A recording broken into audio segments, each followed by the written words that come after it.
Yan, magandang araw mga kabukid. Yan, nasa Mindoro ako. At bukas ay pauwi na kami. Hindi ko pa na-upload yung mga video. Doon ko na i-upload pag nakauwi ako. Yan, nandito kami sa lupain ni Madir. At kami nagagala dito dahil yan, kasama ko ang aking sister.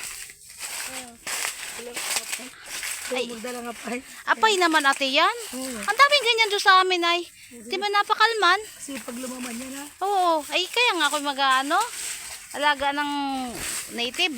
Ang daming ganyan doon sa amin. Yan, nandito kami, may dala akong timba kasi kukuha kami ng ugat ng lipa. Kasi yun yung ginagawa namin herbal. Ayan ang ano. Dami ng laman, pwede na yan.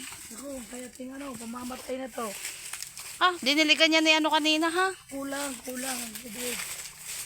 Kulang ang dilig. Ito, kung nakikita nyo, marami si mother na tanim na saging. Si tatay naman nagtanim ng kalamansi.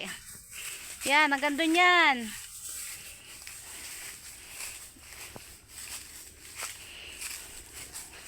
Yan, dati-rati pagka kami igib-igib ng tubig.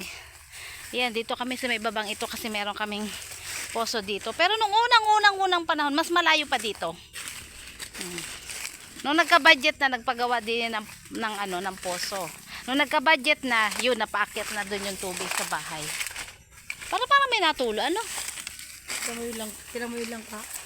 Yung pura ni tatay, nang inanakaw. Awa, ayun. Ganito pala dito. Pati lang ka. May tanda. Ayan. Nakikita niya, ay, diba medyo madilim eh.